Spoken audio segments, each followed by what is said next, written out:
mas a maioria das pessoas trata o cristianismo como uma escolha entre meio a tantas religiões, como se fosse um cardápio aberto que eu pudesse escolher e falar assim, não, eu gosto disso, eu simpatizo mais porque eu gosto da música, eu gosto da pregação, eu gosto dos irmãos e da comunhão, como se fosse uma simples escolha. Então, em geral, a maioria das pessoas pensa o cristianismo assim como uma simples escolha. E elas avaliam então os prós e os contras de cada religião. E assim eles olham o cristianismo muitas vezes e pensam, olha, eu acho que eu vou escolher o cristianismo. E sabemos, né, irmãos, que predominantemente no Brasil o catolicismo é o que impera, né, a maioria do Brasil. E as pessoas muito têm escolhas assim, às vezes por causa dos pais, continuam sendo católicos por causa da tradição da família. Outros por escolha também, eu simpatizo mais, tenho essa escolha, então de ser católico ou seguir essa tradição. Então a maioria das pessoas se intitulam hoje no nosso país, irmãos, como católicos. Mas simplesmente, como eu disse, porque nasceu, quem sabe, na família que já era de tradição católica, ou dão continuidade na religião dos pais. Então, é claro que boa parte dessas pessoas, irmãos, não vive muito conectada com a igreja, né? A gente costuma dizer no censo que as pessoas falam que são católicos não praticantes. Né? Eu sou católico, mas não sou praticante, porque não costumam muito ter essa comunhão com a igreja. Né? E as pessoas, de certa forma, então escolheram seguir esse caminho por causa dos seus pais, ou por causa de muitas outras coisas, ou quem sabe até por causa disso, de não ter um compromisso, ou ter aquele negócio, tem que ir lá para a igreja, eu tenho que participar, né? Então aquela coisa que fica mais só para mim ter para aplicar no senso mesmo, dizer, não, eu tenho uma religião, minha religião é católica, né? Só para ter esse sentido de aplicar. Agora, paralelamente a isso, irmãos, também tem o cristão evangélico, ou os evangélicos no Brasil que crescem a cada ano que se passa, aumentam os números de pessoas que simpatizam, escolhem estar numa igreja evangélica, cristã evangélica, por exemplo, sendo assim a sua religião de escolha. Então muitos se denominam evangélicos por escolha. E claro que por uma série de motivos, irmãos, milhares de brasileiros têm optado por se tornar evangélico. Agora a pergunta, será que o cristianismo é uma mera questão de escolha dentre as diferentes religiões? Será que é meramente uma escolha ser cristão? Então, ao longo dessa ministração, irmãos, nós vamos ver que ser discípulo de Jesus não é somente uma questão de escolha. Por isso esse assunto é tão importante para nós. Infelizmente, muitos se intitulam cristãos, muitos hoje, mas na verdade não são. Nós vamos ver o decorrer, como eu falei, desse texto. Frequentam igrejas, postam versículos nas redes sociais, mas na verdade não são cristãos. Não sei se é só eu que deparo com essas situações, mas talvez você também. São pessoas que simpatizam até, como eu costumo falar, com certas músicas, né? Botam lá um story, botam uma canção cristã, evangélica, né? O gospel, né? Que está na moda. E a gente olha e pensa, essa pessoa, quem sabe é cristã, mas quando tu vai mais a fundo, tu acaba percebendo que essa pessoa não é um verdadeiro discípulo de Jesus. Então hoje esse é um grande problema, irmãos, que tem aumentado ao nosso meio e no Brasil, que diz que os cristãos daqui a alguns anos vão dobrar, multiplicar muito em tamanho e números. Só que a gente não vê essa mudança nas pessoas realmente. A gente não consegue olhar e ver cristãos genuínos verdadeiramente, seguidores de Jesus. Então são pessoas que escolheram o cristianismo, optaram por ser evangélico, irmãos, mas nunca na verdade foram verdadeiros cristãos. Mas veja o que Jesus disse, então eu quero ler primeiramente com os irmãos, então Mateus capítulo 7, verso 21. Vamos ver o que Jesus disse sobre entrar no reino dos céus. Jesus diz assim, Mateus 7, 21. Nem todo o que diz Senhor, Senhor, entrará no reino dos céus, mas aquele que faz a vontade de meu Pai que está nos céus. Muitos naquele dia vão dizer, não expulsamos demônios, e em seu nome não fizemos muitos milagres? Então lhes direi claramente, eu nunca conheci vocês, afaste de mim, vocês que praticam o mal. Agora você consegue perceber, meus irmãos, você consegue aqui ter uma visão mais ampla da importância desse assunto, da importância da pessoa não ter só uma mera religião como uma escolha, por ser simpatizante, por achar mais agradável. Agora imagine, irmãos, um indivíduo fazer uma opção de se tornar cristão por conta de uma escolha. E assim ele, quem sabe, fica tranquilo a questão da eternidade. Não, está tudo certo entre eu e Deus, porque eu já escolhi ser evangélico. Eu escolhi frequentar uma igreja evangélica cristã. Então, ao se deparar com a volta de Jesus, ele recebe essa notícia de Jesus, percebe que ele não vai entrar no reino dos céus, mas ele vai dizer: não, mas eu fiz muitas coisas, eu estive lá, eu até frequentava uma igreja evangélica, eu até ajudava nessa igreja, eu até fiz algumas coisas, até pregar eu preguei, e eu escolhi estar lá. E Jesus fala: tu escolheu, mas eu não escolhi. Você não me escolheu. Você escolheu uma religião. Então, por conta dessa escolha da pessoa, a pessoa não entrar, irmãos, na eternidade. Então, ao se deparar com isso tudo, ela entender que ela não vai entrar no reino de Deus, no reino dos céus. E isso, irmão, significa para nós que existe o verdadeiro cristão e o falso cristão. Que o cristianismo não é meramente uma questão de escolha, como eu falei, um cardápio de religião. Não é um cardápio que você abre e fala assim: deixa eu ver, não, essa aqui eu não gosto muito porque eles fazem isso, eu não simpatizo. Alguém já falou para mim assim: olha, eu gosto de ser evangélico, né? Tive a oportunidade de evangelizar essa pessoa, porque a pessoa falou assim: eu gosto de ser evangélico pelo seguinte, porque vocês não têm imagem de santo.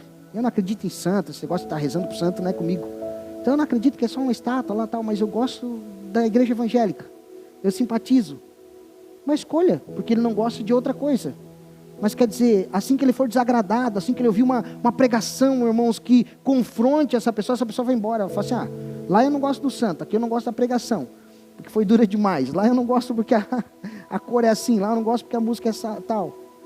Então vai mudar, conforme a circunstância a pessoa vai mudar.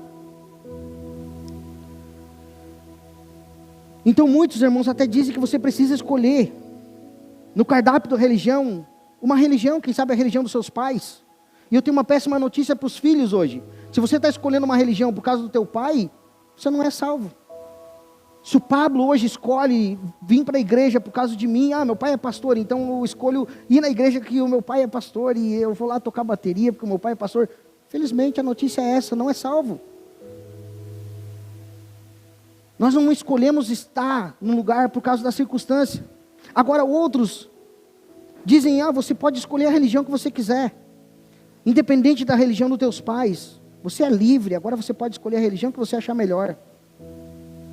Agora, será que para ser salvo, irmãos, e ter vida eterna, basta somente escolher a religião? Então, diante dessas verdades, irmãos, cabe uma pergunta: e você, se considera um legítimo cristão? Será que nós estamos sendo um verdadeiro cristão? Será que você está sendo um verdadeiro cristão? Você se considera um verdadeiro cristão? Se Jesus voltasse hoje, agora nesse momento, você entraria no reino de Deus? Essa é uma pergunta a nós se fazer nessa noite. Essa é uma pergunta que o Espírito Santo deixa para nós analisar a nós mesmos nessa noite. Se estamos sendo verdadeiros cristãos ou estamos fazendo meras escolhas. Quero crer que você está aqui porque você é um verdadeiro cristão. Então nós veremos hoje o encontro de Jesus com um dos mestres judaicos, chamado Nicodemos. Bem conhecido, né, irmãos, essa passagem bíblica bem conhecida. E vamos avaliar esse diálogo dele com Jesus. E aqui nós vamos ter condições de entender realmente o que significa ser um cristão verdadeiro. Nós vamos ter realmente, então, esse entendimento. Mas antes, irmãos, veremos o que não é cristianismo.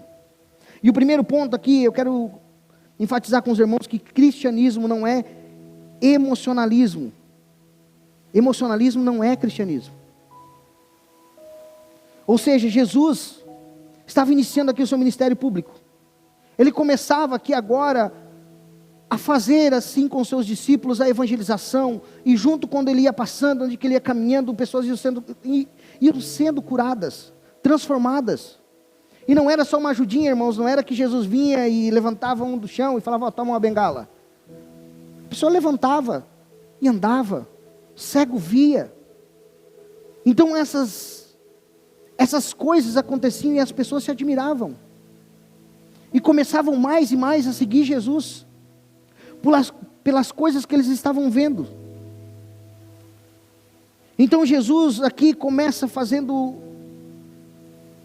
a sua caminhada ministerial. Começa primeiramente em Caná da Galileia, transformando a água em vinho. Nós conhecemos bem essa passagem também. Agora, após isso, então, ele se aproxima, sabendo que se aproximava da Páscoa dos judeus, ele faz como todo judeu e vai, então, em direção a Jerusalém, a fim de participar das festas da Páscoa no templo. E quando ele vai para lá, meus irmãos, chegando ele, a palavra diz que ele expulsou os cambistas que lá estavam. O povo não ia mais prestar uma adoração a Deus. Porque a adoração a Deus, irmãos, quando você vem em um culto, prestar um culto a Deus, é um culto a Deus. Não é um culto a nós, não é um culto a banda que está aqui vai tocar, é um culto a Deus. Você participa desse culto.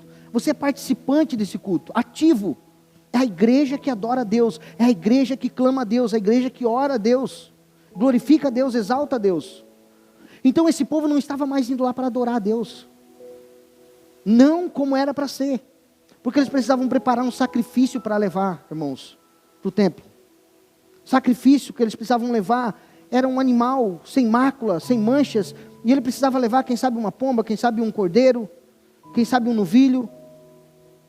E ele levava para sacrificar pelos seus pecados. Mas eles não estavam mais levando. Porque virou um comércio, porque o que eles faziam? Eles falavam, não, peraí. Em vez de eu levar, por que eu vou passar o trabalho de criar, cuidar, zelar, tratar desse cordeirinho, sendo que eu posso chegar lá no templo e tem uns cambistas na porta? O que tu quer? Não, olha, pelos meus pecados eu acho que eu vou sacrificar um cordeirinho. Ah tá, o cordeirinho tá tanto. O cara pegava o cordeirinho prontinho ali, já levava para o sacrifício, ó, tá aqui. Então virou um comércio. E quando Jesus chega lá, a palavra diz que ele vira as bancas. Ele vira as bancas, ele se incomoda com aquilo ali, ele expulsa aqueles comerciantes do lugar. Porque eles estavam transformando a religião em um negócio. Então, antes de entrarmos, irmãos, propriamente dito no texto, e apresentar o diálogo aqui de Nicodemos, nós precisamos avaliar alguns versos anteriores. João capítulo 2, verso 23.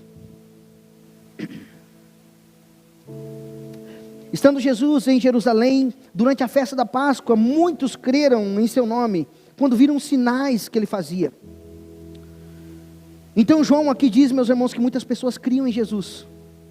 Criam em Jesus, que era no mínimo, eles criam no mínimo que Jesus era um profeta da parte de Deus. Eles olhando para Jesus e para tudo que Jesus fazia, eles olhavam e pensavam, alguns até falavam, ó, esse é o Messias. Eu acho que ele é o Messias. Em função das maravilhas que ele operava, que estava fazendo. Então muitos começaram a olhar e certamente estavam emocionados com tudo aquilo, meus irmãos. Com tudo aquilo que acontecia. Eles viam então a água se transformando em vinho, cegos voltando a enxergar, paralíticos sendo curados. E muitos então, imagina, irmãos, o alvoroço que acontecia naquele momento, naquele lugar. Então muitos agora começam a seguir Jesus. Emocionados.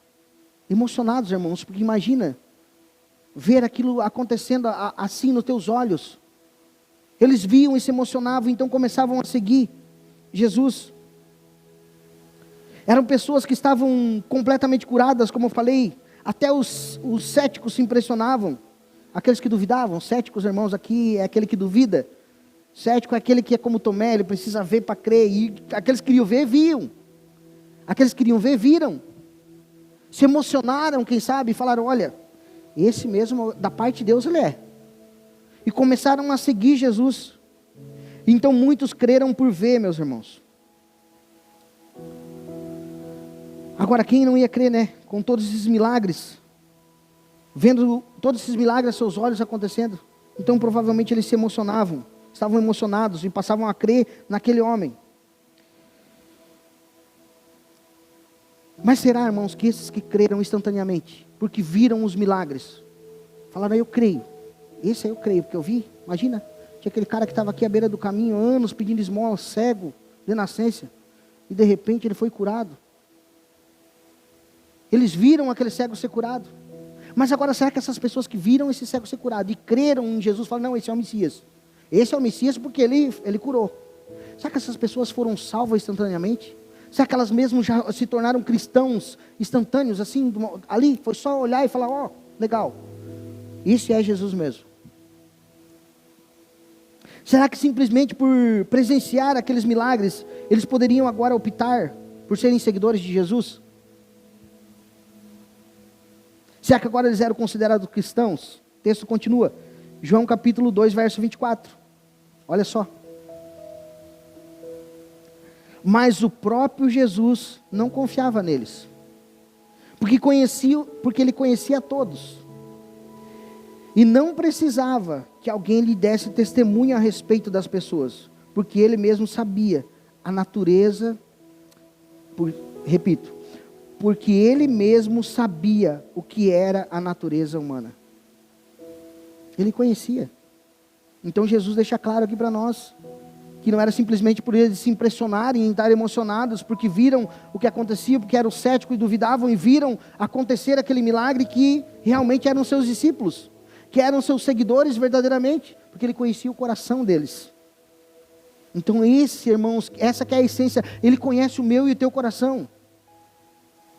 E é isso que ele vai mostrar para Nicodemos, que precisa nascer de novo, que é algo interior, é algo interno, que não é simplesmente uma casca. Não é simplesmente eu escolher, eu vou ser evangélico porque eu acho que daí eu estou salvo. Eu vou escolher porque eu acho que não. Ele conhece o interior. E ele fala que não precisava que ninguém contasse testemunho, ele conhecia aquelas pessoas. Jesus conhecia os seus corações. Ele sabia que não se tratava, irmãos, de uma fé salvadora, mas apenas de uma espécie de emocionalismo. Pois eles estavam impactados com o que viam. E ele sabia que aquela fé deles era somente de boca para fora. Era uma fé do que eles viam. E logo, logo, nós vamos ver mais para frente, quando Jesus aperta o discurso, o que acontece? Espalha o bolo. Então Jesus via que eles estavam ali impactados, emocionados. Ele sabia que era apenas da boca para fora. Isso significa, irmãos, que ficar impactado com algum milagre. E por isso acreditar na existência de Jesus não é o mesmo que se submeter a Ele e ser seu seguidor. Não é a mesma coisa. Você ver acontecer um milagre, e você falar, eu creio, porque aconteceu isso com meu parente, aconteceu isso com alguém, e eu vi, foi milagre, que é Jesus que fez. Se você não negar a si mesmo e não for seu seguidor, isso não quer dizer que você realmente é um verdadeiro cristão. Agora, pior que isso, irmãos, acontece ainda hoje. Pessoas emocionadas com o que veem ou ouvem, dizem também crer em Jesus. Tomam uma decisão influenciada por aspectos emocionais. No entanto, essa fé é frágil, irmãos. Motivada por emoção, ela não é enraizada no coração. E a qualquer momento, como eu falei, a pessoa basta ser desagradada, ela vai embora. Porque ela estava simplesmente emocionada.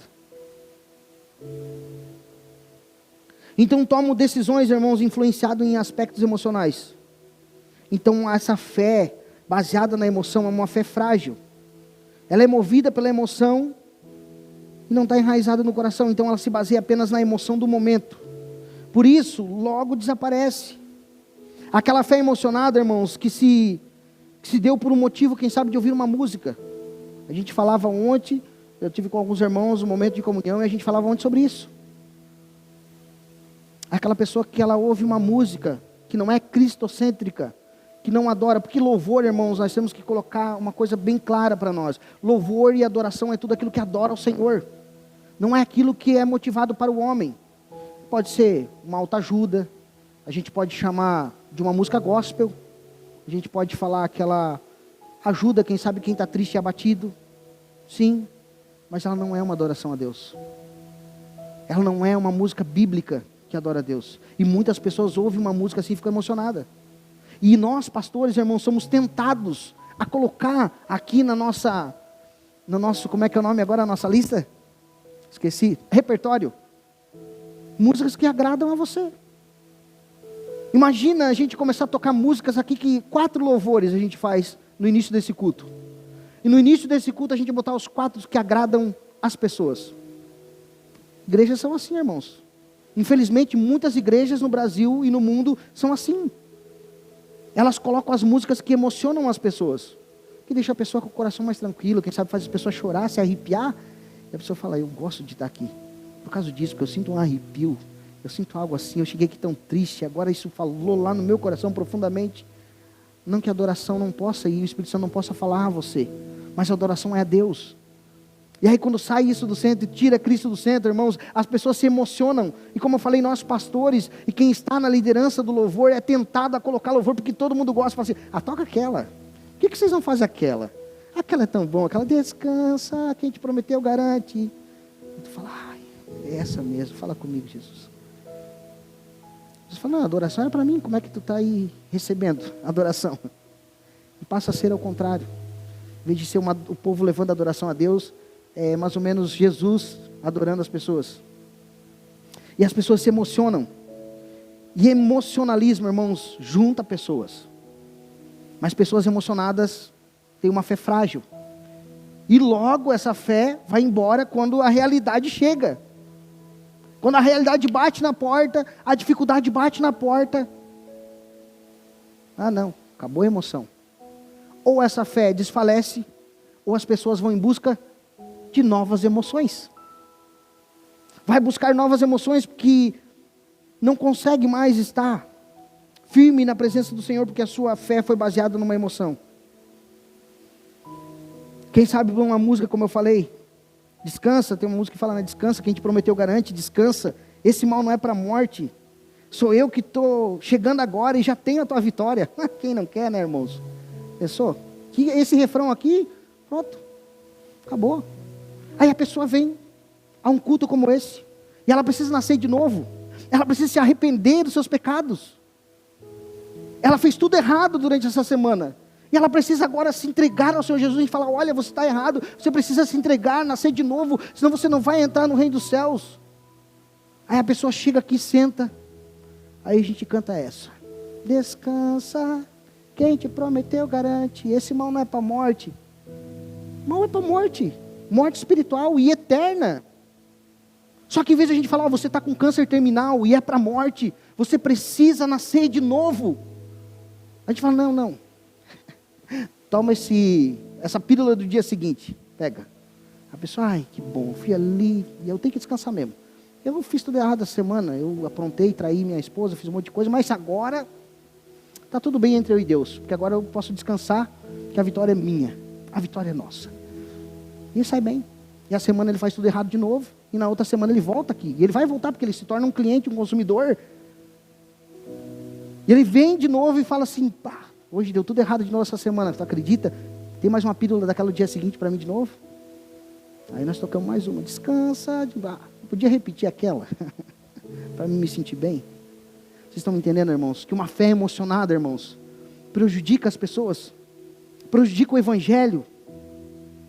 E nós levamos as pessoas emocionadas, muitas vezes. E muitas igrejas fazem isso, irmãos, infelizmente. E como eu falei, nós pastores somos tentados. E com certeza, quando você é pregado assim, ou você é falado nessa situação, muitas pessoas emocionadas vão vir. E muitas pessoas, então, se enche uma igreja. Mas e a hora que o negócio apertar e o discurso aperta? Como é que fica? Só fica os verdadeiros, né, irmãos? Os emocionados vão falar, não, acabou a emoção. Eu vou achar emoção em outro lugar. Eu quero uma pílula do dia seguinte. Um remédio somente para minha dor de cabeça.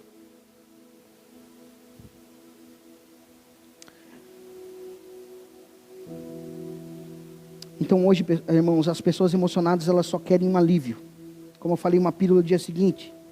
Mas não querem seguir a Jesus, não querem negar a si mesmos. Falam, nega a si mesmo. Nega essa tua vontade. Está fazendo coisa errada, peça perdão. Volte atrás, retroceda. Nesse sentido de pedir perdão, de voltar e negar a si mesmo as tuas vontades, seguir um caminho novo, nascer de novo. Você precisa, senão você não vai ter vida eterna. As pessoas não querem. A fé, motivada pela emoção, então, meus irmãos, não se trata de uma fé viva e operante. Pois a verdadeira fé não se baseia no que se vê, muito menos em sentimentalismo. Esse fato foi visto nas multidões, como eu falei anteriormente, conforme descrito por João. Olha só, João capítulo 6, verso 26. Olha o que Jesus diz. Jesus respondeu, em verdade vos digo, que vocês estão me procurando não porque viram sinais, mas porque comeram os pães e ficaram satisfeitos.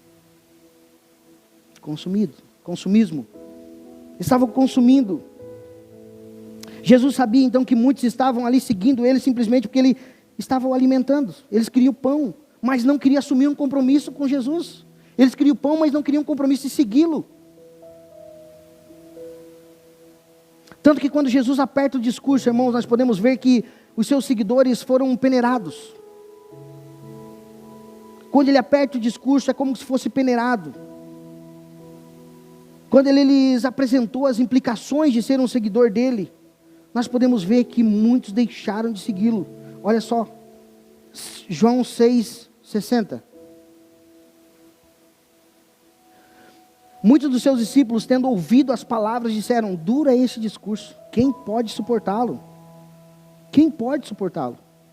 Mas Jesus, sabendo por si mesmo que seus discípulos murmuravam a respeito do que ele havia falado, disse-lhes: isso escandaliza vocês?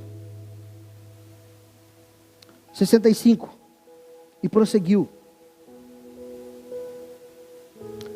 por causa disso é que falei para vocês, que ninguém poderá vir a mim se o Pai assim não for concedido, se assim não lhes for concebido pelo Pai. Diante disso, muitos dos seus discípulos então o abandonaram e já não andavam mais com ele. 67. Então Jesus perguntou aos 12: será que vocês também não querem se retirar? 68. Simão respondeu: Senhor, para quem iremos? O Senhor tem palavras de vida eterna. E nós temos crido e conhecido que o Senhor é o Santo de Deus. Ou seja, irmãos, quando o discurso apertou mesmo, quando foi peneirado ali com o discurso que Jesus falou as verdades, irmãos, a emoção acabou e a metade foi embora. Mais a metade, muito mais. Mas foram embora porque o discurso apertou. Então muitos o abandonaram. Quando perceberam o custo, que estavam motivados por emoção e perceberam o custo que era seguir Jesus, eles o abandonaram. Jesus disse: quem quiser vir após mim, negue-se a si mesmo, tome sua cruz e siga-me. Então percebam, meus irmãos, que ele não promete bênçãos materiais e uma vida tranquila. Ele promete que estaria conosco, mesmo em meio às aflições. É isso que ele promete. Mas ele também nos convidou para uma vida de renúncia e amor sacrificial. E esse é o custo de seguir Jesus, meus irmãos. Esse é o custo. Muitos fazem a escolha de se tornar cristãos, mas quando se deparam, irmãos, com a responsabilidade, quando se deparam com a responsabilidade dessa escolha, abandonam. Logo abandonam. Ou, como eu falei, mudam de igreja. Quando é tocado no assunto, muda-se, porque não tem mais emoção. Eu quero sentir aquele arrepio de novo. E aí, meus irmãos, como você é cristão verdadeiro quando a emoção acaba? Você já sentiu emoção? E não estou falando aqui que é errado sentir emoção, meus irmãos. Nós podemos chorar na presença do Senhor. Nós podemos sentir um arrepio, por que não? Mas a tua fé não pode estar baseada nisso. Porque quando o arrepio passar, quando tu não sentir mais arrepio, o que tu vai fazer? Ligar o ar-condicionado no 18? Ficar sem camisa para ver se arrepia? Eu vou lá no quarto orar agora e vou botar o ar-condicionado mais frio, que eu quero sentir aquele arrepio.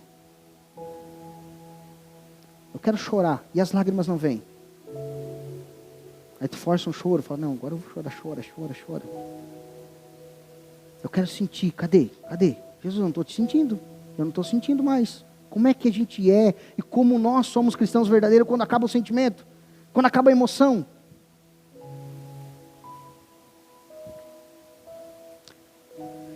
Um seguidor de Jesus renuncia a sua própria autonomia para viver uma vida de submissão ao seu mestre. Ele renuncia a sua liberdade para uma vida ao senhorio, sob o senhorio de Cristo. Ele não é mais dono da sua própria vida. Jesus passa a viver no coração de seus discípulos, e então passa a conduzi-los, e glória a Deus por isso, que Ele é que nos conduz. Imagina, irmão, se Ele soltasse o freio de mão da nossa vida. Imagina se Ele soltasse o freio de mão da humanidade. Aonde que essa humanidade ia parar? Existe uma graça que a gente chama graça comum, que é que Deus está no domínio de todas as coisas. Ele está no controle de todas as coisas ainda. E ainda assim a gente vê muitas coisas acontecer por causa do coração do homem, por causa do pecado. O pecado original. E o pecado que se multiplica. Mas imagina se Deus soltasse o freio de mão e falasse, não, sabe uma coisa? Vou deixar um dia só. Faça como vocês acharem melhor. Então, soltei o freio de mão. Acabou a humanidade, meus irmãos. Era um país de lá, jogando uma bomba atômica no de cá, o outro de cá no de lá, outro de cá no de lá.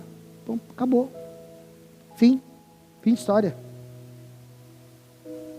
É porque Ele ainda governa esse mundo. Glória a Deus por isso, glória a Ele por isso. Porque Ele é o governador de todas as coisas. Inclusive da minha vida e da sua vida, daquele que é verdadeiro cristão. Ele se disponibiliza, Ele se coloca à disposição do Senhor. Ele diz como Isaías, eis-me aqui, Senhor. Faça através de mim, usa-me a mim. Agora, diante dessas verdades, você se considera um verdadeiro cristão, discípulo de Jesus? Você realmente se submeteu a Ele, não somente como seu Salvador, mas também como seu Senhor sobre sua vida? Ele é seu dono? Porque se a sua fé estiver alicerçada apenas em experiências supostamente sobrenaturais, ou em alguns momentos de emocionalismo, ou mesmo, quem sabe a sua fé é baseada numa oração repetida, eu falo, se você repetir essa oração, você está salvo. Repete comigo. Senhor Jesus, eu entrego a minha vida para o Senhor, e a partir de hoje eu considero o Senhor como meu Senhor e Salvador. E você repetiu essa oração e falou, pronto, fechou. Eu repeti lá e repeti com o pastor e agora eu estou salvo. Agora é só deixar a vida me levar.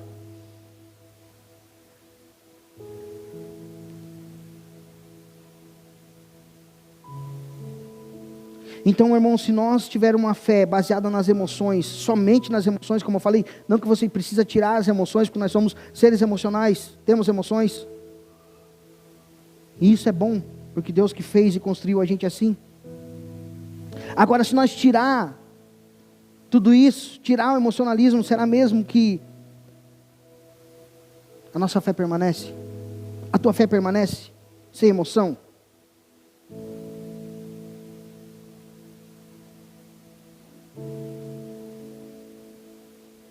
Será que a nossa fé é capaz de superar as pressões da vida? Porque, irmãos, quando estamos alicerçados nas emoções, logo que vem a barreira é que nem quando quem volta para a igreja. Sabe aquela pessoa que ela ficou muito tempo afastada da comunhão com a igreja. E eu não acredito, irmãos, que ela perdeu a salvação. Se ela foi salva, porque ela foi salva por Cristo. Então, se ela pode estar afastada por um período de tempo, mas logo ela vai retornar. E ela retorna, e quando ela retorna a vida dela, sabe, dá aquela virada, dá aquela bagunçada, começa a bater aquelas provas, aquela luta, e a pessoa fala assim, não, sabe uma coisa, eu não vou voltar para a igreja, eu vou voltar para o mundão de novo, porque eu acabei de voltar para a igreja, parece que a minha vida virou de perna cabeça, de ponta cabeça, quer dizer? Não é isso, irmãos. Mas o inimigo nem se preocupava comigo, agora ele começou a incomodar, também. Ele vai dar uma incomodada, vai arranhar a grade, mas ele não vai entrar. Mas sabe o que é? O tempo de Deus. É o tempo de Deus, essa pessoa retornou agora para a comunhão, porque ela precisava, porque Deus é onipotente, onipresente, onisciente, sabe de todas as coisas. E Deus sabia que esse momento, essa pessoa precisava de comunhão. Esse era o momento que ela ia ter barreiras, esse era o momento que ela ia ter provações. E Deus fala, retorna agora, porque senão as provações vão vir forte e você vai estar sozinha. E é pior, é melhor estar em comunhão. É melhor estar na palavra de Deus, é melhor estar junto com os irmãos.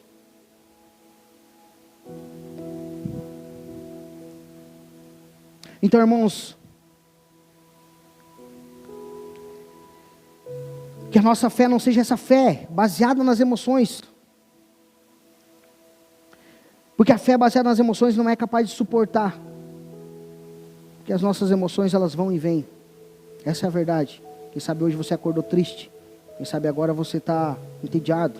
Mas quem sabe daqui a pouco você vai estar animado. Daqui a pouco você vai estar... E assim vai. As nossas emoções são assim. Aí já pensou se a tua fé está baseada nas tuas emoções? Aí uma hora você está bem. Alegre. Tu quer ganhar as nações para Jesus. Aí você dá uma martelada no dedo. Que dor. Ó tristeza. Ó vida. Jesus nem existe. Acabei de macetar a unha. Não quero mais nem ser crente. Estava baseado nas emoções.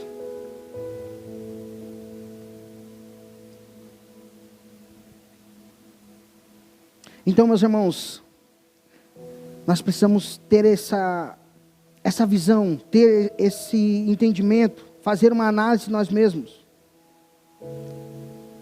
para não estar com a nossa fé baseada nas emoções. Então, portanto, intitular-se, irmãos cristãos, porque foi motivado por emoção, não garante a entrada no reino de Deus. E como eu falei, é importante frisar, irmãos, que as emoções são boas. Foi Deus que colocou em nós. Não estou dizendo para você não ter emoção. Mas a tua fé não pode estar baseada na emoção, porque senão ela é uma fé frágil. Não se sustenta, tampouco verdadeira. Ou seja, o emocionalismo não é cristianismo.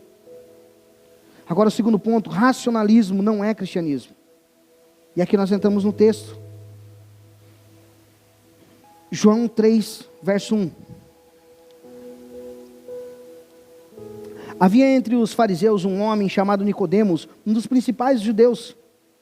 Este de noite foi até Jesus. Ele disse: Rabi, sabemos que o Senhor é mestre vindo da parte de Deus, porque ninguém pode fazer esses sinais que o Senhor faz, se Deus assim não estiver com ele.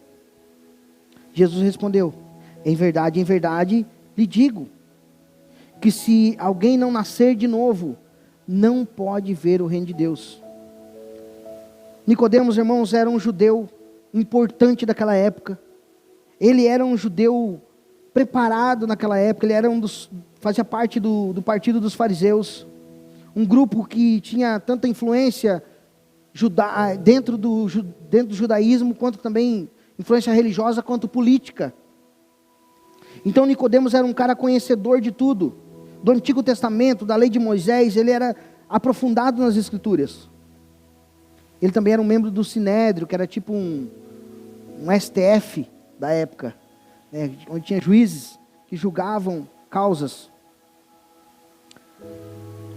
Agora, dentre as obrigações que ele tinha, uma das responsabilidades, irmãos, era examinar as pessoas que vinham pregar a palavra de Deus, ou falar do reino de Deus. Ele tinha essa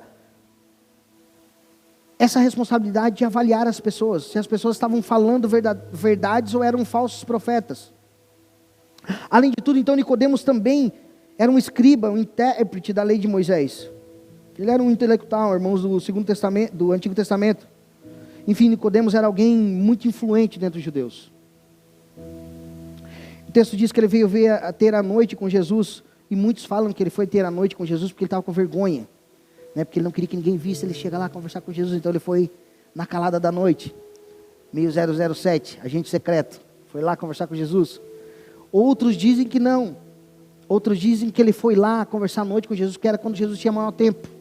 Porque durante o dia aquela multidão cercava Jesus, e estava aquele aglomero, um querendo ser curado, o outro querendo isso, o outro querendo aquilo. E aí então não dava para conversar com Jesus, né, uma conversa clara.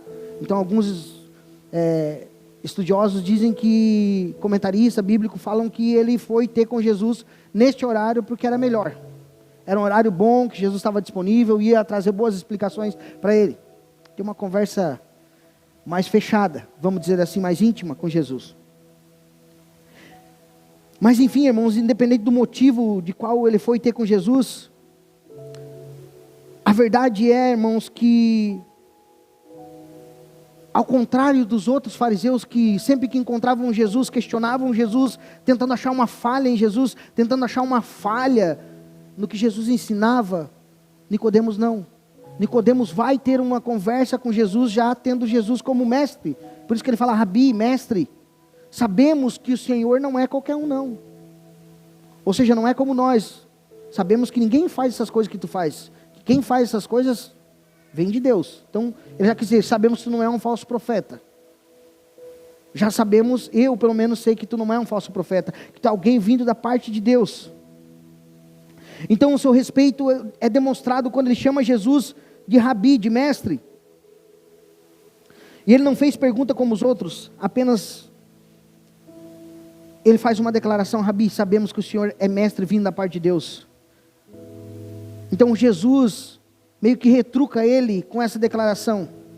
Aparentemente ele não fala algo relacionado com a conversa, mas olha o que ele fala para Nicodemos. Ele diz: em verdade te digo, Se alguém não nascer de novo, não pode ver o reino dos céus.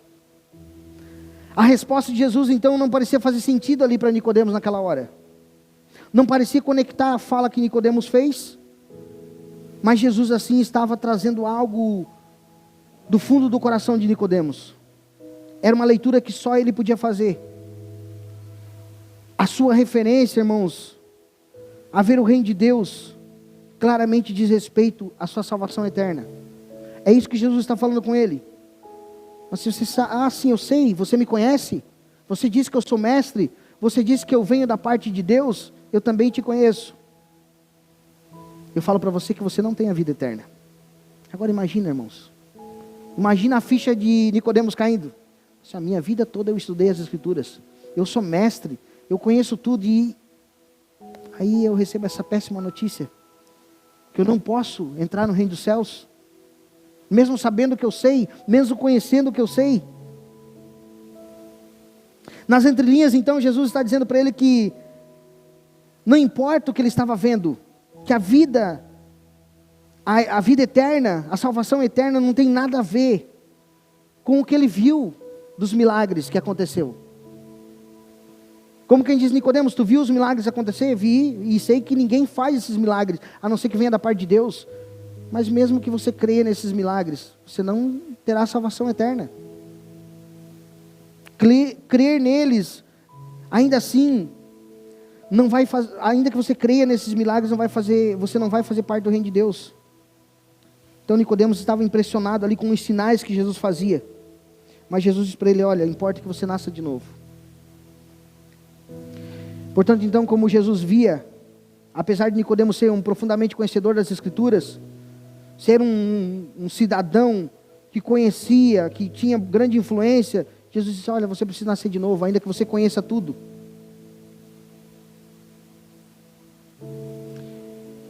Então a fé de Nicodemos não podia ser uma fé baseada no racionalismo, irmãos, numa ideia racional de tudo que ele conhecia, tinha conhecimento, porque ele não tinha nascido de novo. Então não adiantava ele ter um conhecimento grande bíblico, como não adianta também uma pessoa hoje, irmãos, ter um grande conhecimento bíblico e não nascer de novo.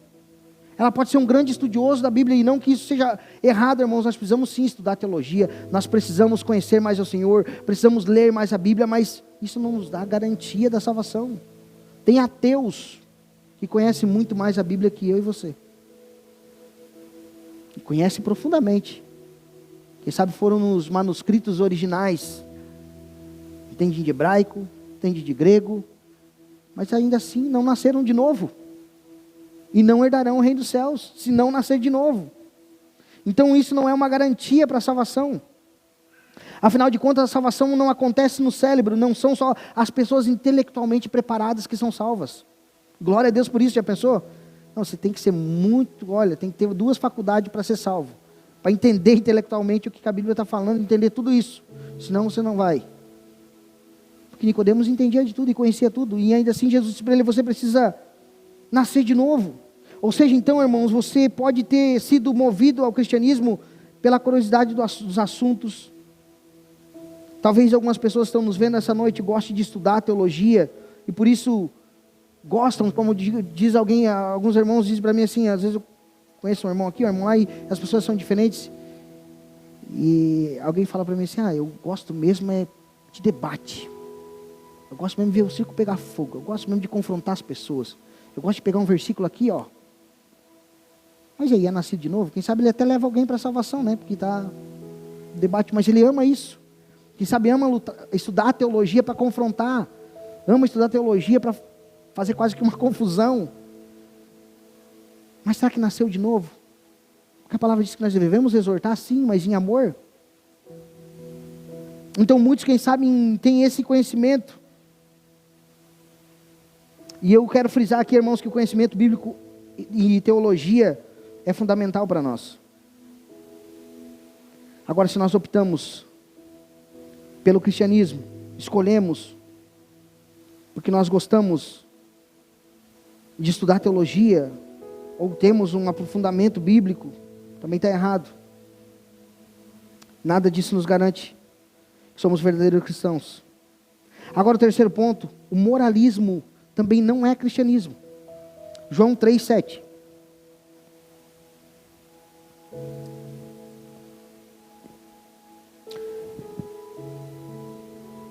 Não fiquem admirados por eu dizer, não fique admirado por eu dizer, vocês precisam nascer de novo. Então, sendo Nicodemos esse cara conhecedor de todas as coisas, tendo esse conhecimento aprofundado, irmãos, e vivendo uma vida de moralidade exemplar, porque ele não era só um grande conhecedor, ele era um juiz, ele era um cara que, judeu, ele respeitava 660 leis. Então, moralmente, ele era um cara, que a gente podia falar assim, esse cara não deve nada para ninguém, no popular. Esse não deve nada para ninguém. Jesus disse, tu não deve nada para ninguém, mas lá no céu tem uma fatura grande tua lá. Se você não nascer de novo, essa fatura está lá e quem vai pagar é tu. Resumindo as palavras de Jesus para ele. Então a moralidade também não é cristianismo.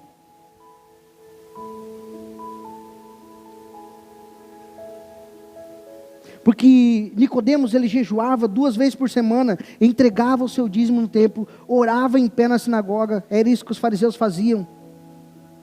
Então eles tinham uma conduta, irmãos, moral, irrepreensível, não tinha quem pudesse falar mal deles.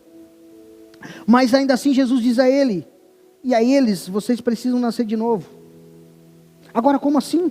Como eu falei, ele devia ser um religioso irrepreensível, e ainda assim não teria acesso ao reino de Deus. A pessoa pode ser o maior religioso que nós podemos conhecer, irmãos, e ter uma vida impecável. E é óbvio que os seguidores de Jesus devem zelar por boa conduta.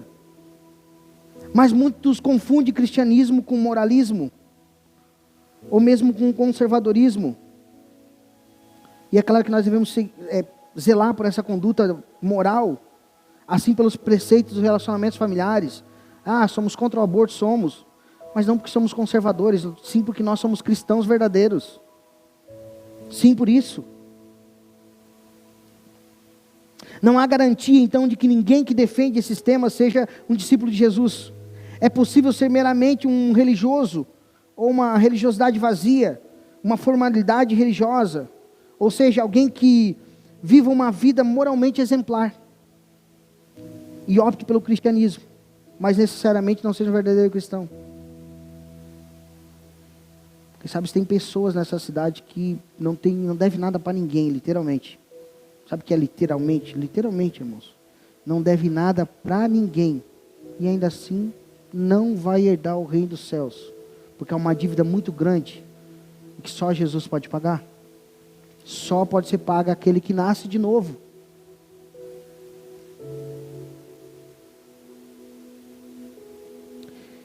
Então por isso diversas passagens bíblicas, irmãos, condena os falsos ensinos, os falsos profetas, alertando assim seus leitores. Alguém que vive uma vida moralmente exemplar, irmãos, pode não ser um cristão. O grande problema é que parecer algo que você não é.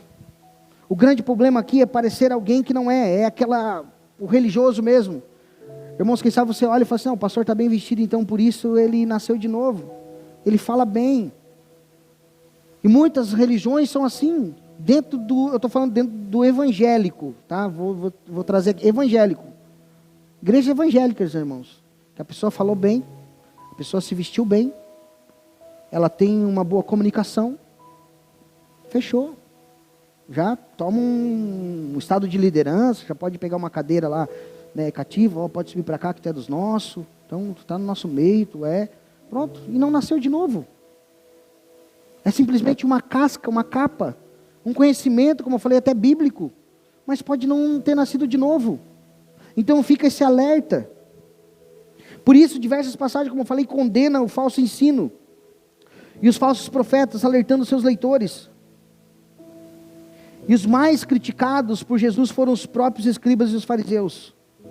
Isso porque eles tinham a aparência de piedade, mas tratava-se então de um moralismo barato, religiosidade vazia. Jesus diz isso em Mateus 23, capítulo 23, verso 4. Olha só o que Jesus diz sobre eles, porque eles tinham essa moralidade barata, esse moralismo e essa religiosidade vazia. Olha o que ele diz: atam fardos pesados, difícil de carregar, e os põem sobre os ombros dos outros, mas eles mesmos nem com o dedo querem movê-los. Ou seja,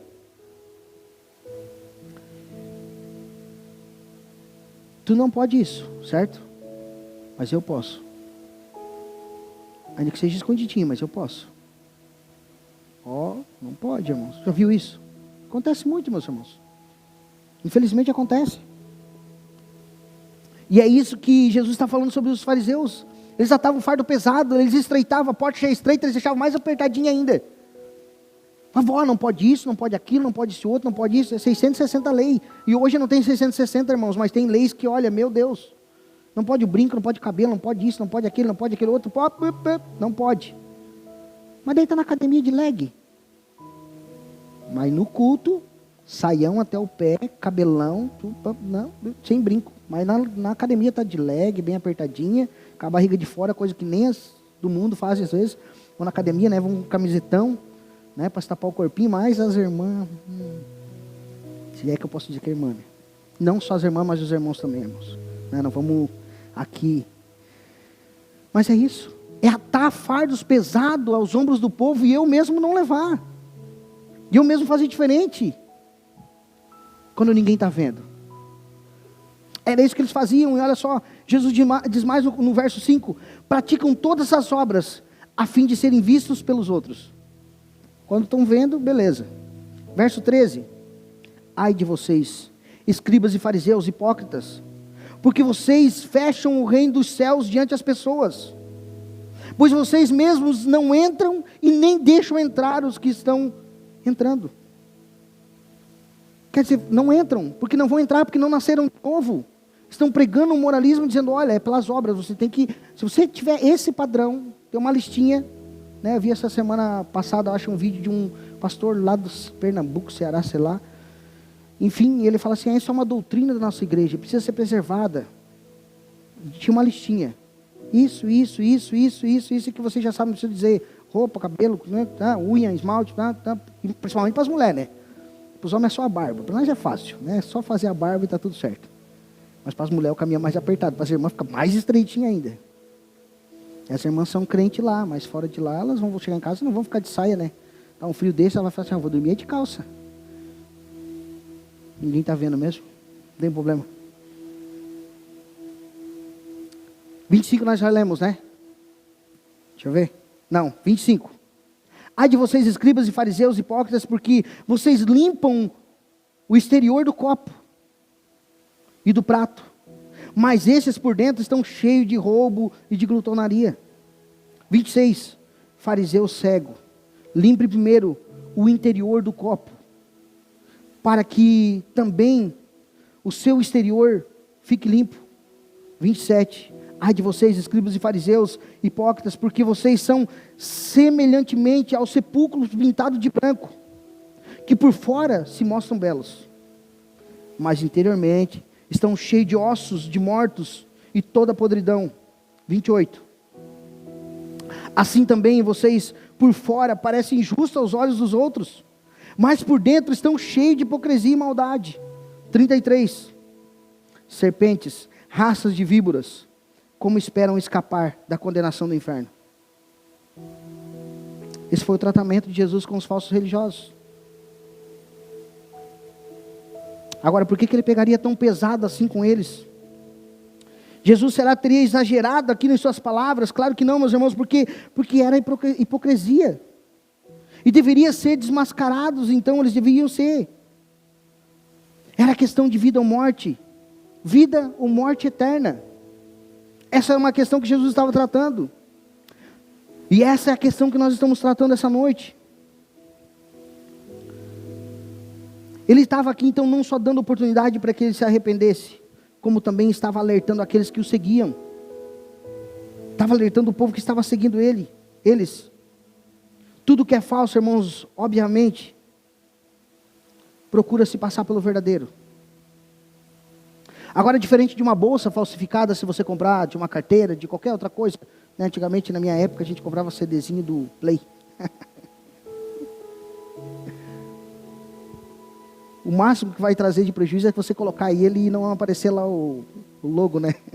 Matrix lá. Os irmãos que jogavam aí na antiga vão lembrar. Botava o CDzinho para reiniciar. Olhando para a tela, abre, puf, não abria. A gente sabia que era falso, não ia funcionar. Às vezes funcionava. Umas 2 semanas, daqui a pouco ele pifava, não pegava mais. Aquela coleção de CD, um fardo assim, nem funcionava.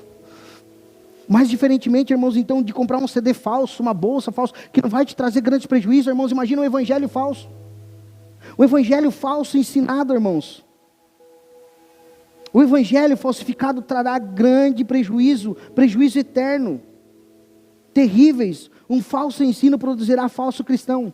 E falsos cristãos não herdarão o reino de Deus. Mateus 23:15 diz assim: ai de vocês, escribas e fariseus hipócritas, porque vocês percorrem o mar e a terra para fazer um prosélito. Uma vez feito, o tornam filho do inferno 2 vezes mais que vocês. Isso é um falso ensino. Em vez de aproximar as pessoas, em vez de ensinar elas o caminho correto, piora a situação. Porque leva para um caminho de moralidade. E esse é o problema do falso evangelho e do falso evangélico. É dizer para alguém que ele pode ser salvo por suas obras, que ele pode ser se ele for um bom menino, uma boa pessoa, está tudo bem entre ele e Deus, você está salvo, está tranquilo, você é uma boa pessoa afinal, imagina que Deus ia deixar você de fora, você está salvo, tranquilo, pelas tuas roupas, pelas tuas vestes, pelo jeito de falar, está no céu. E o prejuízo é eterno. 4. Estamos quase chegando no final, meus irmãos. Novo nascimento é condição essencial. João 3,3 diz assim: Jesus respondeu: em verdade lhes digo, se alguém não nascer de novo, não pode ver o reino de Deus. Nicodemos perguntou então: como pode um homem nascer de novo, sendo velho? Será que pode voltar ao ventre materno e nascer uma segunda vez? Jesus respondeu: em verdade lhe digo, quem não nascer da água e do Espírito não pode entrar no reino de Deus. O que é nascido da carne é carne, e o que é nascido do Espírito é Espírito. Jesus conecta aqui então, irmãos, 2 verdades correlacionadas aqui: nascer de novo e ver o reino de Deus. Ou seja, se não nascer de novo, não vê o reino de Deus, não verá o reino de Deus. Nascer de novo e nascer da água do Espírito tem o mesmo sentido, o significado. O significado é se tornar nova criatura. Ver ou entrar no reino de Deus também tem o mesmo sentido, referindo-se à salvação eterna. Nascer de novo é uma ilustração aqui para evidenciar que a pessoa passa a ter uma nova identidade. Uma nova identidade. Ou seja, uma nova pessoa, uma nova criatura. É isso que nos torna verdadeiros cristãos. Portanto, não é uma escolha baseada em emoção, nem em desejo por estudar a Bíblia, tampouco numa vida moral irrepreensível. O que nos torna verdadeiro cristão, de fato, é termos nascido de novo. Quem não nascer da água e do Espírito, não pode entrar no reino de Deus. A água aqui, irmão, significa purificação. A água aqui simboliza purificação, e quando nascemos de novo, então, a nossa sujeira é eliminada, nossos pecados são perdoados, esquecidos. O Espírito aqui simboliza o poder. Quando nascemos de novo, irmãos, somos purificados e também nos é concedido o poder, a habilidade, a qual o Espírito Santo nos concede. Esse poder de viver uma vida de santidade. O que nós não podíamos fazer no passado, agora somos capacitados a fazer. Aquele pecado que nós não resistíamos, agora somos capacitados a resistir. Esse poder nos ajuda, irmãos, a resistir ao nosso inimigo. Resistir o diabo e ele fugirá de vós. A água do Espírito aqui representa o poder purificador de Cristo, que apaga o passado e dá vitória para o futuro. Aí sim temos vitória no futuro. Vida eterna. Alguns confundem pelo ensino, muitas vezes da igreja católica, irmãos, que o nascer de novo da água do Espírito se trata de um batismo nas águas. Pronto, se batizou, agora nasceu de novo, regenerou. Tem que se batizar, que se não se batizar não nasceu de novo. Isso é um erro. O que nós não cremos em Jesus para ser batizado e regenerado.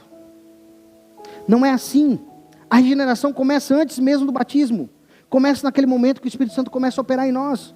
Aquele momento que o Espírito Santo nos convence do pecado, da justiça, do juízo. Ali começa uma regeneração. O batismo simplesmente é uma conclusão, ou o próximo passo daquele que já reconheceu o Senhor Jesus como seu Salvador. O Espírito Santo começa a operar em nós, trazendo uma regeneração. Estávamos mortos em pecados e delitos, Ele nos regenera. E assim Ele coloca a fé em nós, e fé salvadora, uma fé verdadeira, e nos aponta para Cristo e fala: esse é teu Salvador. E nós olhamos para Cristo, e depois disso, aí sim nós temos o desejo por se batizar. Então o batismo não é o início da regeneração, é a confirmação que você está regenerado, que você nasceu de novo. É uma confirmação pública de que Jesus é o teu Salvador. Nascer de novo, então, portanto, implica, irmãos, em uma mudança não superficial, mas uma mudança interna. Não apenas em mudanças externas. Para muitos, ser salvo significa parar de fumar, beber, mentir e etc. Mas o novo nascimento é algo que acontece de dentro para fora. Não é de fora para dentro. Tem gente que não bebe e que não vai para o céu. Tem gente que não fuma, que nunca botou um cigarro na boca, nunca botou droga. Já falou: eu nunca botei droga na minha boca. Eu nunca traí minha esposa. Eu nunca bebi. Eu nunca não sei o quê. Então Deus sabe se eu mereço ir para o céu ou não merece. A palavra de Deus fala. E Ele fala que ninguém merece ir. Se não crê em Cristo Jesus como Salvador, não nascer novamente, não vai. Pode ser que se prolongue seus dias na terra, porque quem sabe se cuidou, mas não, né, meus irmãos? Porque a palavra de Deus diz que os nossos dias estão determinados. Então, vai se cumprir igual. Então o novo nascimento é algo que acontece dentro para fora. É algo que muda o nosso interior, nossa forma de pensar, nossos desejos, nossas vontades. Consequentemente, transforma nossas ações externas também. É claro, né, irmão? Se nós encher a cara e fazer um monte de coisa errada, é claro que se nós vamos se converter, não vamos mais encher a cara e fazer um monte de baboseira, né? Fazer confusão, porque a gente sabe que bebedeira sempre acaba em confusão. Ou quase sempre. Então, consequentemente, esse novo nascimento nos transforma de dentro para fora. O novo nascimento refere-se então à regeneração, uma limpeza interior e uma renovação da natureza humana pelo Espírito Santo. E o processo de regeneração, irmãos, não é causado pela justiça humana, mas pelo ato gracioso de Deus. Não tem como nós regenerar nós mesmos. Não tem como uma criança decidir quando ela vai nascer. Sabe, eu já ouvi: não sei. Será que vai nascer hoje? Não sei. Por enquanto acho que ela não está querendo nascer, não. Ela não quer nascer. A criança não quer nascer. A criança nem sabe que hora que ela vai nascer, que dia vai nascer. Simplesmente o útero, fala: é agora. Vai embora. A criança não escolhe.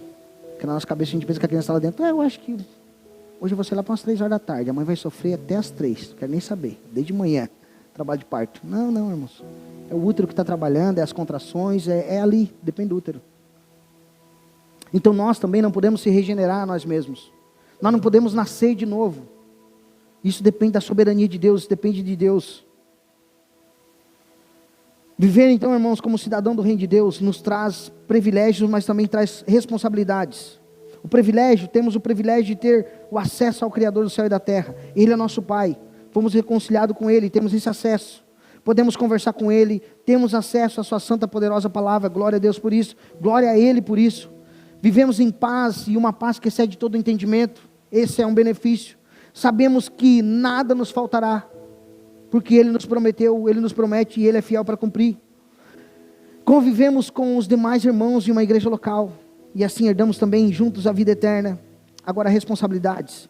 Temos um nome a zelar, e não é o nosso. Sabe que a gente sempre sabe: não, eu tenho um nome a zelar. Não, nós temos um nome a zelar, e o nome é o nome de Jesus. Nós temos esse nome a zelar, o nome do nosso Senhor e Salvador Jesus Cristo. Se somos representantes do seu reino, devemos caminhar conforme suas diretrizes, meus irmãos. Quando desobedecemos seus mandamentos, desonramos e envergonhamos o nome dele. Então temos, portanto, responsabilidades, a responsabilidade de obedecer, e obedecer por amor e zelo ao seu nome, não por medo. E aqui nós encaminhamos para o final. João 3,6 diz assim: O que é nascido da carne é carne, e o que é nascido do Espírito é Espírito. Jesus aqui está contrastando o nascimento natural com o nascimento sobrenatural. Como eu falei, naturalmente ninguém consegue nascer. A criança não sabe o horário de nascer, a hora que vai nascer, não tem força para isso. É o útero que faz.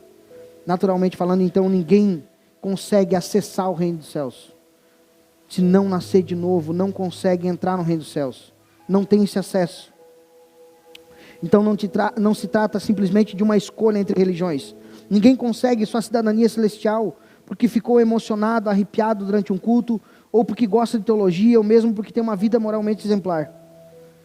Não é possível entrar nesse reino espiritual sendo apenas carne.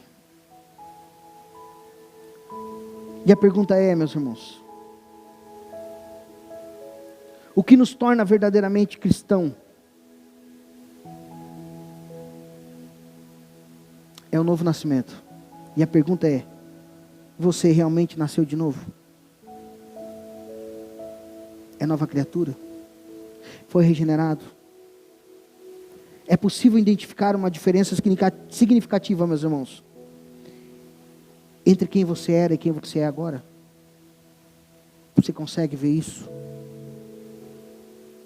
Eu não estou falando na roupa que você mudou, não. Agora você ficou mais bonito. Porque quando a gente, começa a caminhar com Jesus, a gente fica mais bonito, literalmente. Glória a Deus. Não é isso. Mas você consegue notar uma diferença no processo que você está tendo com Jesus? De quem você era e depois que você começou essa regeneração, a Espírito Santo começou a te regenerar, nesse processo você nota quem você era e quem você é agora? Consegue ver evidências de um novo nascimento em sua vida? Os seus desejos e vontades estão gradativamente sendo mudados? Eu abro um parênteses aqui, irmãos. Nós já vamos encaminhar para o final. Irmãos, eu sou ruim de data, mas faz anos e muitos anos. Talvez mais de 10. Precisava calcular isso. Mas mais de 10 anos. Muito mais. Uns 15 anos, vamos botar aí. 13 anos por aí. Que eu tive um problema com drogas. Mas você acredita, irmãos, que isso não parece que desfez parte da minha vida? Parece que isso foi apagado. Não me lembra, não me traz saudade, não me traz angústia, não me traz nada. Porque passou. Uma regeneração é isso. As coisas velhas se passaram, aquela vontade, aquela sede que o cara tinha de tomar um trago, passa. Um tempo ela passa. Isso não é uma cura emocional, não, é Jesus, é um novo nascimento, é uma nova criatura. Quem sabe no processo, logo no começo, vai ter uma luta. Mas depois, com o tempo, isso vai passando e vai ficando para trás. E precisa ficar para trás, isso é uma regeneração. É uma nova vida. E as coisas velhas ficam para o passado e você nem se lembra mais. Eu lembrei agora porque o Espírito Santo de Deus me fez eu lembrar.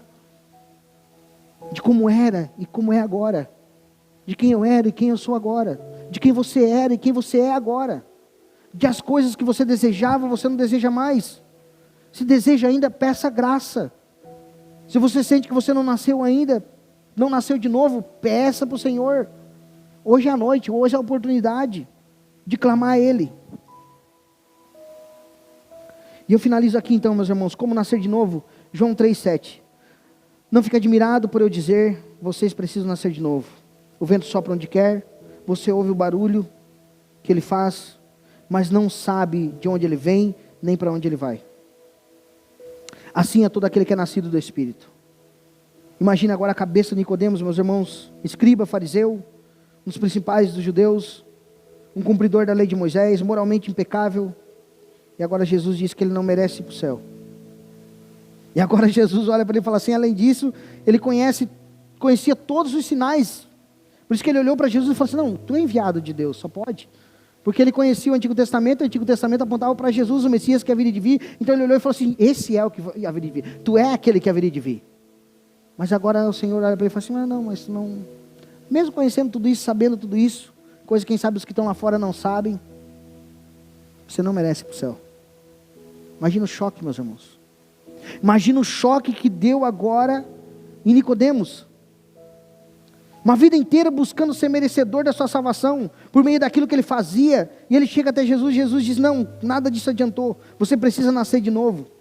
Agora, quantos membros de igrejas, irmãos, diferentes igrejas para o nosso mundo, pelo Brasil e pelo mundo, fazem tanto, mas ainda assim não nasceram de novo?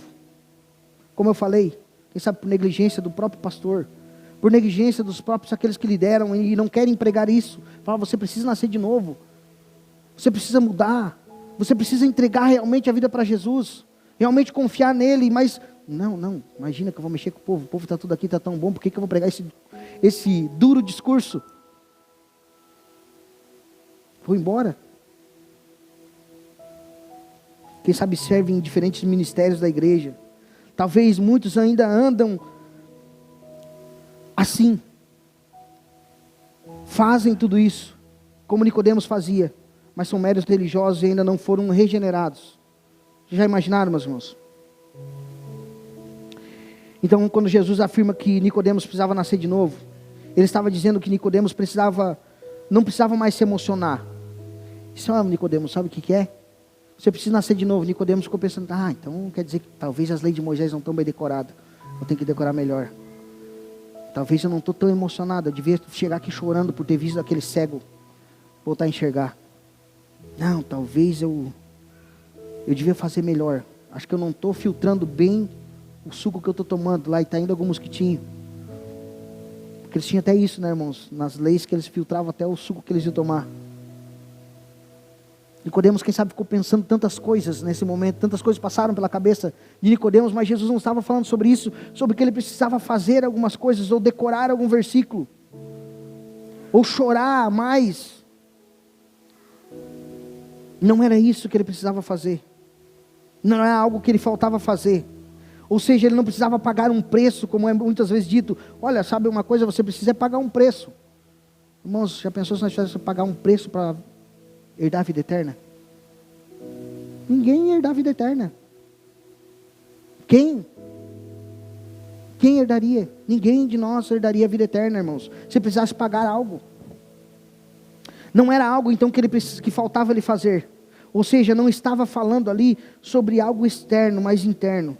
Falava uma necessidade de transformação genuína no interior. E o que acontece, irmãos, não é pelas emoções ou por habilidades, mas sim pela operação do Espírito Santo. Só Ele pode fazer. Então, explicar o novo nascimento, Jesus usa a ideia do vento, que traz uma ideia de transformação, que tanto no grego quanto no hebraico, a palavra espírito é a mesma utilizada para vento. Não sabemos de onde ele vem, não sabemos para onde ele vai, e nós não conseguimos fabricar vento, nem, como é que dizia Dilma?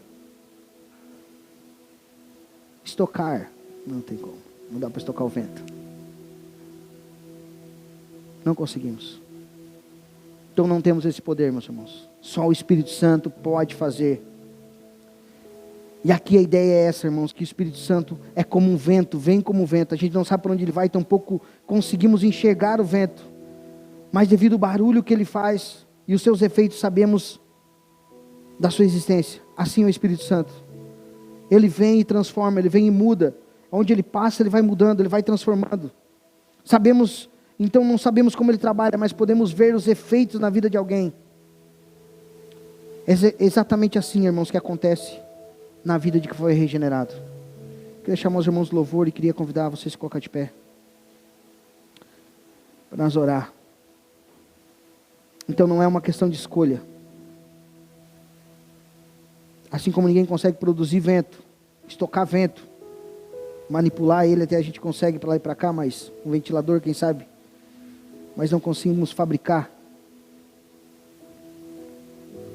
O Espírito Santo sopra onde ele quer, como ele quer. Que esses efeitos, irmãos, do Espírito Santo na nossa vida possam aparecer a cada dia mais. Que nós possamos ser transformados pelo Senhor.